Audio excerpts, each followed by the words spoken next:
Hey, Ken family. Today we're here with, Brian? and we will be talking about his day in the life. All right, describe your trade in your own words. So we do, at least from this side of things, we do several things in this company, but I mainly revolve around fire sprinkler. So if you look above your head and you see this sprinkler head above your head, basically that sprinkler head goes off in a fire and puts the fire out and keeps you safe getting out of the building. That's the very basics of it, but it does get much more in depth. All right. What does a typical day look like? So, if you're starting off as an apprentice, your typical day is working with a foreman that already has experience in the trade. So you're going to be assisting them with several things. So stocking job sites. We do demolition of old systems in order to make way for the new installation. And then at that point, we're using equipment to cut and fabricate piping in the field in order to install the sprinkler heads in the proper locations for coverage. All right. How did you get started in this work? So that was back in the day. And about 30 years ago, I circled an advertisement in a newspaper and actually applied for an engineering job because I had had engineering experience. Got in, found out that I was not exactly made for sitting in front of a computer all day long, doing drawings. And my boss caught me playing a game when I was supposed to get some work done and said, you're going to go in the field and see what real men do. I then ended up moving in the field and basically starting where anybody with no experience would start in this industry. So I worked my way up from just handing guys pipe and material and loading job sites into eventually learning how to read drawings and then eventually learn how to do the installation, understanding the codes related to the installation of the equipment. And then just took it from there. And every time there was an opportunity, I took that opportunity to learn more stuff about the trade. And over time, years and years started going by, and eventually I moved into the servicing and the inspections of the equipment, and then eventually moved into being basically the service manager or the subject matter expert for the company I'm currently working for now. All right. What training or certifications matter in this trade? So really in this trade, there's a couple ways you can go. You can go with the way I went, where basically I throw you out in the field and you're with a guy who knows what they're doing and they train you as you go. Personally, that's the way I prefer doing it. But you have to understand that you're only going to learn so much by doing the installation of the equipment. There's, like I said, the whole other side of things is the servicing equipment, which means you have to have a very good mechanical understanding of how all the equipment works. But there's other ways to go. If you go into the inspection side of things, you can get what's called NFPA certifications, and they have 3 levels for an inspection certification, let's say. So you have a level 1, 2, and 3. 1, you have to have about 6 months in the trade before you can take the testing for it, and you'll get a certification from the NICET. And then 2 and 3, you have to have more years actually in the trade showing that you've actually completed that sort of work. But each time you move up with those certifications, those are big in the industries. You're talking more money. Usually what we do just for your level 1, that's $1 raise right there. So if you're here for 6 months and you decide to go out and get your NICET, and we do have in-house training, we also pay for you to go do training online that prepares you for taking these tests. So those opportunities are always there, but each time you get a bump in pay.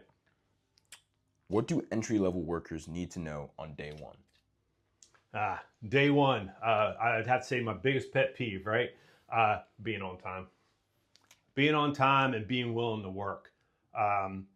This job in the beginning, it's not an easy job.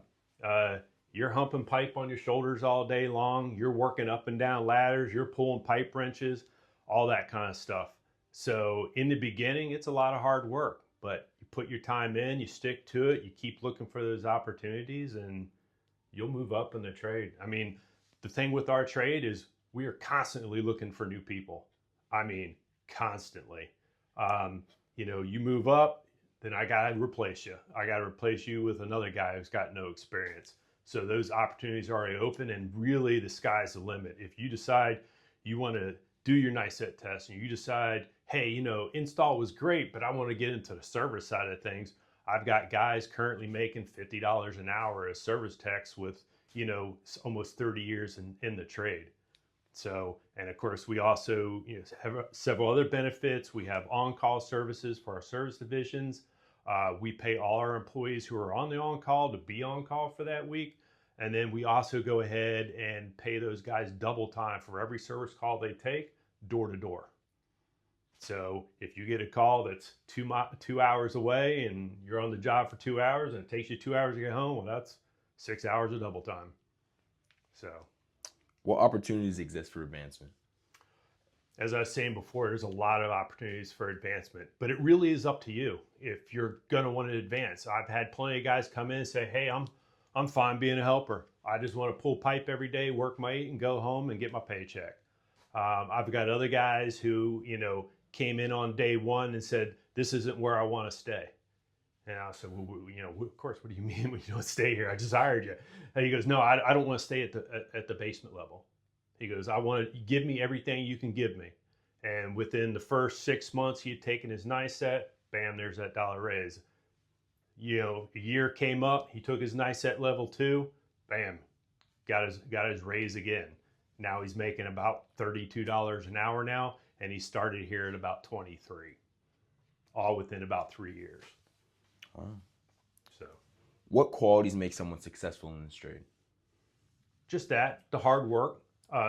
If you're happy, like I said, just doing one thing, you'll do okay.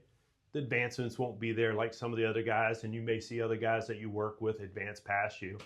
But really, that's going to be all up to you. If you want to do more, I'm happy to train. All right. Are you currently hiring? Yes, we are currently hiring. So currently, I do have one position open up right now for an apprentice. So that means no experience coming in. Starting pay is right around $23 an hour to come in the door.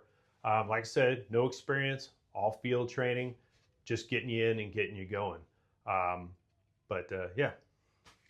What advice would you give to someone considering this trade? It's a good trade to get into. I'll tell you that it's a very technical trade. You may come in and you think, hanging pipe all day. You can pick up the codes and stuff to install this stuff within 6 months, and you could run all day long and do that. But there's really a technical side of these things, understanding how the equipment works, how that pertains to code references. I'll be honest with you, I've had multiple conversations with the agency NFPA that puts the codes into place. And I've had multiple conversations with county fire marshals on how sometimes they're not understanding what the code really states. And I've actually helped instruct fire marshals on, how to perform the job and understanding the equipment they're working on. They understand the basics of it most of the time, but sometimes they don't understand the mechanics behind it and how it all works together. Anything else you would like to share with the viewers? Honestly, when I started in this trade, this was, I don't know, I walked in and I was like, hey, look at all that pipe and stuff over there and stuff like that. And, at that time, I never thought I was going to be in the trade as long as I am today. Like I said, I just crossed over my 30-year mark in the trade, and, just one thing led to another.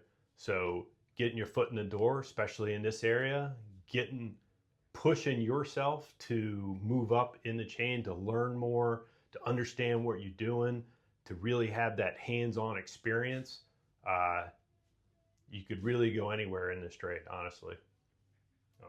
Well, thank you very much. That's all we had. We'll see you next time, Kin family.